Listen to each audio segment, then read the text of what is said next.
नमस्कार, आप देख रहे हैं बेस तक। मैं हूं रजत देवगन।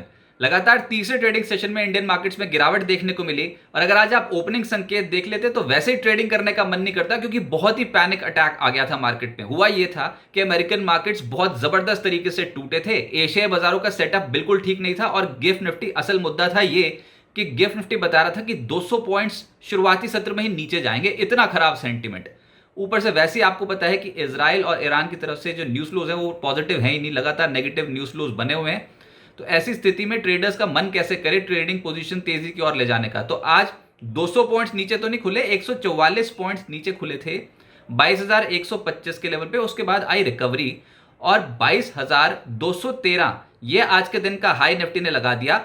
लेकिन प्रॉब्लम यही है कि बाजार हायर लेवल्स पे टिकेगा नहीं। मूड माहौल इस समय बिल्कुल भी क्लियर नहीं है और ऊपरी स्तरों पर गए तो बिकवाली ज्यादा होती हुई नजर आएगी, ऐसा अंदेशा था और बिल्कुल वही हुआ। 11:30 बजे के बाद फिर से गिर गए और आज के दिन का लो लगा दिया 22,079, लेकिन यहां से फिर से पिकअप कर गए और क्लोजिंग आई है 22,147 के लेवल पे। तो उठा पटक देखने को मिली, लेकिन 22,147 की क्लोजिंग 124 अंक आज भी गवा दिए। प्रॉब्लम यह है मार्केट की कि 3 ट्रेडिंग सेशन में ऐसी भयंकर बिकवाली देखने को मिली है ना, वन वे ट्रैक पे टूटते ही चले गए। आज जहां पर ओपन हुए 22,125 और जहां क्लोज हुए 22,147, उसके बीच का गैप भले ही कम हो, लेकिन हम झूल गए। इंट्राडे बेसिस पे बहुत ही ज्यादा वोलेटिलिटी देखने को मिली। निफ्टी बैंक 47,316 का लो लगाया था, लेकिन क्लोजिंग आई है 47,484 और आज निफ्टी बैंक की वीकली एक्सपायरी कट गई क्योंकि कल है छुट्टी। तो आज वीकली एक्सपायरी वाले दिन जाते जाते एकदम से एक्टिव हो गया था निफ्टी बैंक।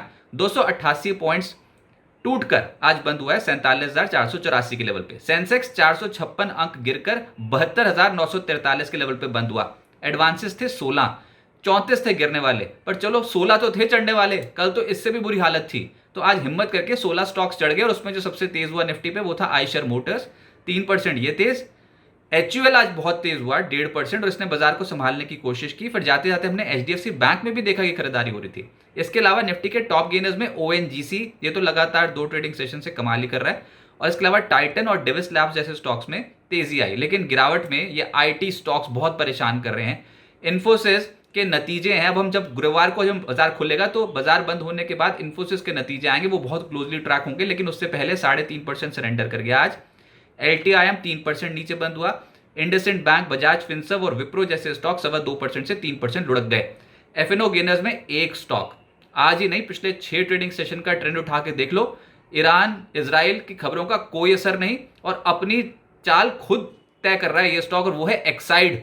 एक्साइड का स्टॉक बहुत ही जोरदार तरीके से आज के सत्र में चढ़ा है और जाते जाते तो जिस लेवल पे खड़ा था वहां से भी 20-25 रुपए और ऊपर चढ़ गया। तो ये है 12.5% का रिटर्न देने वाला स्टॉक वायदा कारोबार पे आज के सत्र में। जील नेस्ले सरो से तेज हुआ 4% ऊपर। आयशर मोटर्स, लॉरस लैब्स और मदरसन ये स्टॉक 3% चढ़ते हुए नजर आए। एफएनओ लूजर्स में इन्फोसिस दिखाई देगा। निफ्टी का ही टॉप लूजर है एम्फोसिस, कोफोर्ज। आईटी की तो बैंड बची हुई थी, 3.5% नीचे आ गए। गुजरात गैस और पीएनबी जैसे स्टॉक भी 3.25% टूटे। मिड कैप गेनर्स में जो हिम्मत कर रहे थे आज, उसमें था एक धनी, ये स्टॉक आज 16% ऊपर रहा। वाटेक वाबाग 15.5% चढ़ गया। मार्क्सन्स 13% चढ़ गया। अच्छा, बैटरी शेयर्स, एक्साइड ने मूड माहौल ही सुधार दिया पूरे ही सेक्टर का। तो आज अमराजा बैटरी, इस स्टॉक में बहुत जबरदस्त खरीदारी होती हुई नजर आई। 11% चढ़ गया ये स्टॉक और साथ साथ एवरेडी भी चढ़ा था आज के सत्र में। इसके अलावा Aegis chemical, Titagarh, Sanghvi movers, ये सब स्टॉक 7% से 8% का रिटर्न दे रहे थे।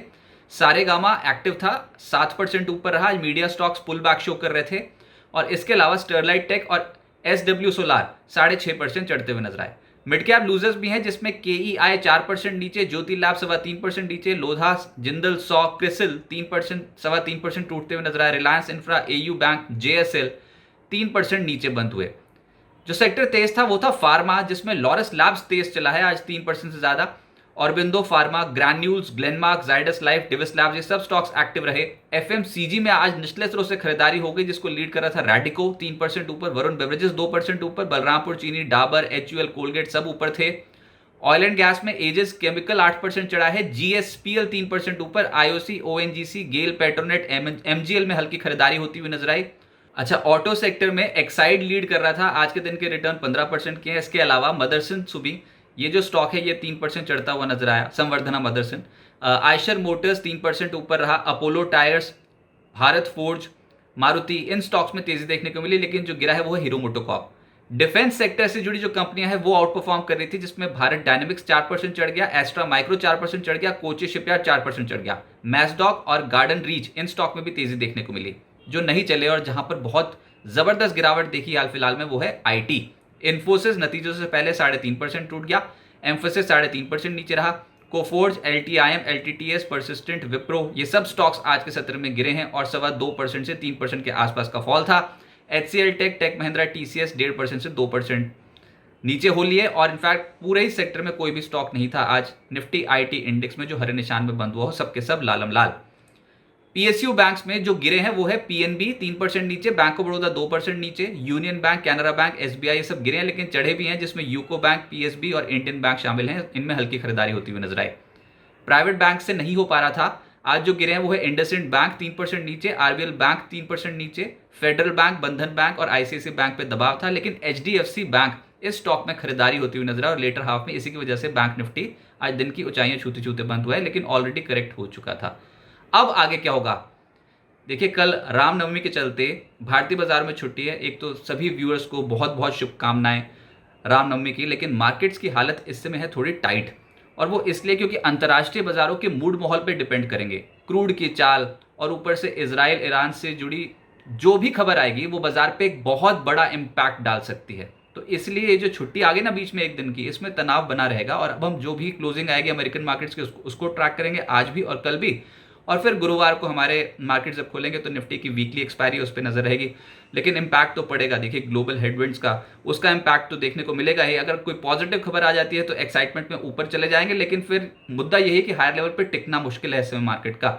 लगातार 3 सत्रों से बाजार पे गिरावट देखने को मिल रही है, लेकिन जो मंगलवार आज का सत्र बीता उसमें वोलेटिलिटी तो खूब थी मार्केट में, उठापटक, लेकिन जहां पर खुले उसी के आसपास बंद होने की कोशिश थी। निफ्टी 20 दिनों की औसत के तो नीचे ही है, 22,349 के लेवल के नीचे, लेकिन आज 50 दिनों की औसत पे आके थोड़ा संभलने की कोशिश कर रहा था, जो कि है 22,113 का जोन। और आप देखोगे कि आज क्लोजिंग भी इस लेवल के ऊपर ही आई हुई है, तो 50 दिन की औसत को हमने मेंटेन कर रखा है। अब क्या होगा, फिर बाजार मौजूदा स्तरों पे कंसोलिडेट करने की कोशिश करेगा। बस एक संकेत ऐसा है जो टेक्निकली अच्छा नहीं माना जाता, ये गिरावट की मार्केट है, लगातार 3 ट्रेडिंग सेशन से गिर रहे हैं, लेकिन हम गैप के साथ, ओपनिंग जैसी मार्केट की होती है वो गैप के साथ होती है, उस गैप को पूरी तरह फिल ही नहीं कर पा रहा है मार्केट कोई भी पिछले 2 ट्रेडिंग सेशन से। तो गैप के साथ टूट टूट के नीचे जा रहे हैं, ये प्रॉब्लम हो रही है मार्केट में और ये स्थिति ठीक नहीं होती। अब जब ऐसे ही गैप्स बनाते चले जाएंगे तो दिक्कत होगी। यहाँ पर संभल जाए तो बहुत बढ़िया, लेकिन अगर कोई रिकवरी आ भी गई ना तो फिर ऊपर पेज फंस जाएगा। इस बार उतनी स्ट्रेंथ नहीं है। बुल्स ने जैसे ये 22,500 का लेवल निकाला था ना, उसके बाद से समझ में आया था कि बुल्स की ताकत उतनी नहीं रहेगी, तो बाजार पे सेल ऑन राइज वाली मार्केट ज्यादा दिखाई देती है। 22,450, 22,500 के ऊपर निकलने की ताकत अभी नहीं है, इसके ऊपर निकलने में दिक्कत होगी। हाँ, जहां पर है वहां पर संभल जाए तो बेहतर, नहीं तो फिर उसके बाद 22,010, 21,970 ये कुछ लेवल्स होंगे जो बाजार के लिए बहुत इंपॉर्टेंट होंगे।